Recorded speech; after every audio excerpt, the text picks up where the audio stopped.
Selamat malam atasan Presiden Republik Indonesia. Polda Metro Jaya segera menjadwalkan pemeriksaan pada komika Panji Pragiwaksono buntut konten stand up mensrea yang dilaporkan oleh beberapa pihak.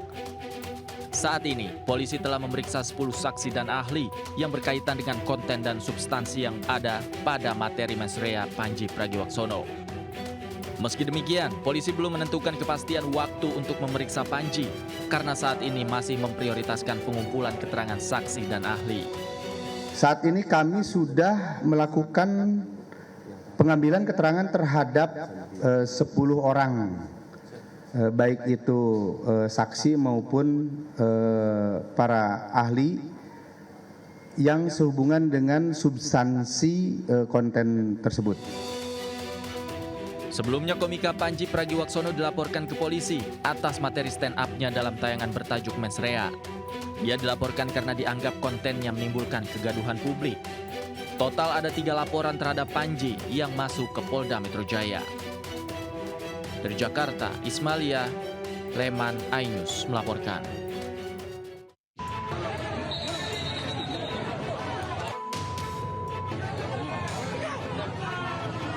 Sepasang kekasih asal Pekanbaru Riau ini menjadi bulan-bulanan warga. Tanpa henti, warga menendang tubuh si wanita. Sementara kekasihnya tampak tergeletak tidak berdaya. Selain mendesak pelaku, masih juga membakar motor mereka hingga hangus. Warga geram karena keduanya telah melakukan aksi jambret hingga memakan korban jiwa. Korbannya adalah seorang karyawan bank di Pekanbaru. Peristiwa berawal saat korban mengendarai sepeda motor melintas jalan Tengkubai, Kecamatan Bukit Raya. Pelaku langsung mengejar korban dan menarik paksa tas milik korban hingga korban terjatuh. Naas, korban terlindas kendaraan lainnya, seketika korban pun tewas. Bertemu ibu-ibu membawa tas, ditarik dan terjatuh. Ibu tersebut dan tertabrak kendaraan ibunya. Kemudian pelaku terjatuh juga sehingga diamankan oleh warga dan diketahui itu adalah pelaku jambret. Pelaku telah diamankan di penanganan unit reserse kriminal Polsek Bukit Raya. Keduanya terancam kurungan 20 tahun penjara. Dari Pekanbaru Riau, Indra Yosrizal Ainus melaporkan.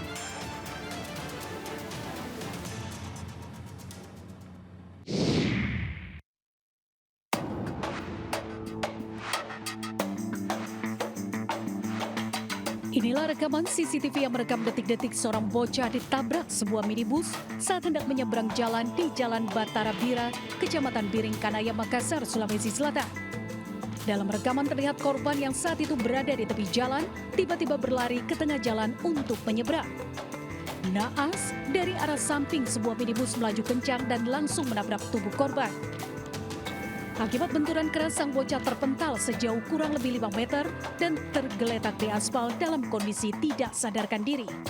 Ironisnya, pengemudi minibus yang menyadari kejadian tersebut justru langsung meninggalkan lokasi kejadian.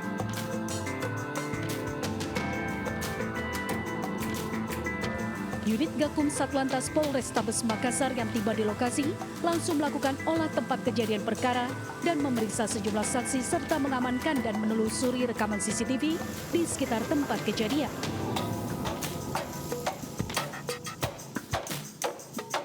Untuk kronologinya itu kendaraan dari arah barat ke timur, berjalan kaki dari utara ke selatan menyeberang, tiba-tiba kendaraan roda 4 menabrak, akhirnya anak terlempar, dan untuk kendaraan itu langsung meninggalkan TKP.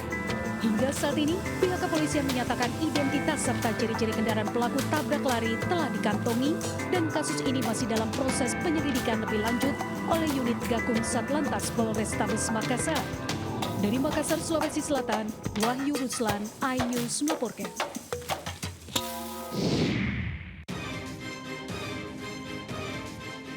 Sebuah rekaman CCTV yang memperlihatkan seorang pria parubaya di Medan, Sumatera Utara tertimpa gerbang pagar besi rumahnya akibat hantaman ban truk yang terlepas menjadi viral. Peristiwa tersebut terjadi di sebuah rumah di Jalan Komodor Laut Yosudarso, Medan, Labuhan.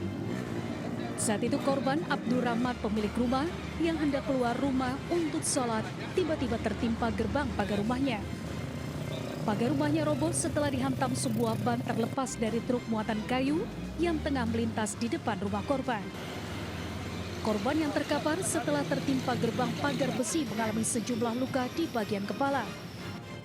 Korban pun dibawa ke rumah sakit terdekat untuk mendapatkan perawatan medis. Kasus ini masih ditangani pihak kepolisian sektor Medan Labuhan dengan meminta keterangan sejumlah saksi. Dari Medan, Sumatera Utara, Yuda Bahar, iNews melaporkan.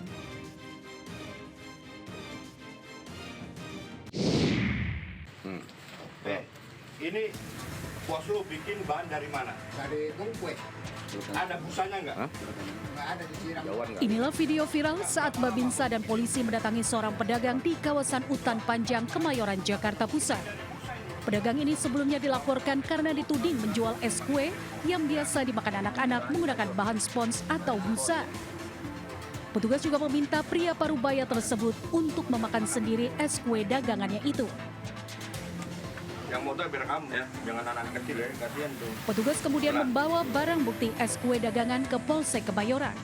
Namun dari hasil pemeriksaan tim keamanan Pangan Dokpol Polda Metro Jaya, seluruh sampel es kue jadul tersebut dipastikan aman untuk dikonsumsi karena terbuat dari bahan makanan. Namun untuk menguatkan hasil lebih pasti dan ilmiah, sampel es jadul tersebut juga dikirim ke Dinas Kesehatan dan Laboratorium Forensik Mabes Polri.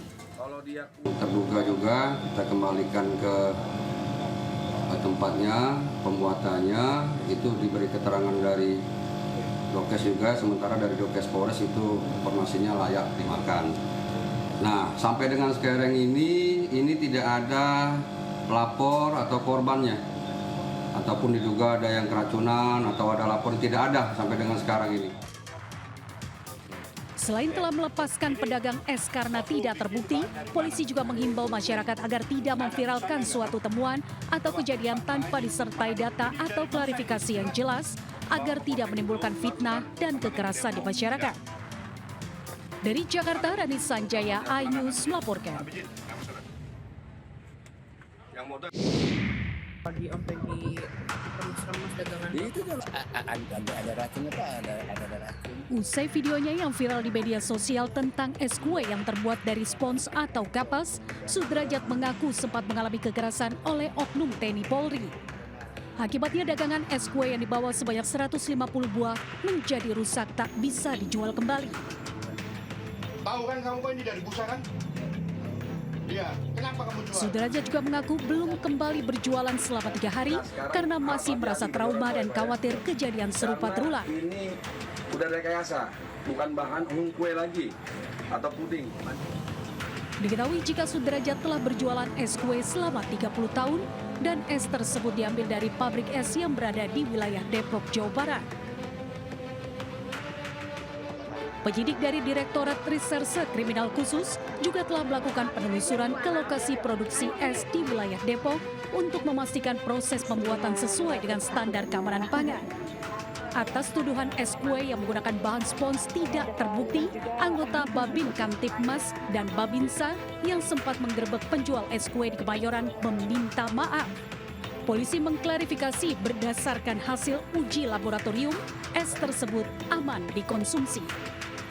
Kami, Babin Kamtipmas dan Babinsa yang bertugas membuat video tentang menjual es spons di wilayah Kemayoran, menyampaikan permohonan maaf yang sebesar-besarnya kepada seluruh masyarakat atas kegaduhan yang timbul akibat video yang sempat beredar luas di media sosial. Nah, sekarang ada pelaku yang menyamarkan. Dari Depok, Jawa Barat, Iyung Rizky, iNews melaporkan. Ya kamu gimana? Ini kalau dimakan sama anak kecil ini bikin penyakit.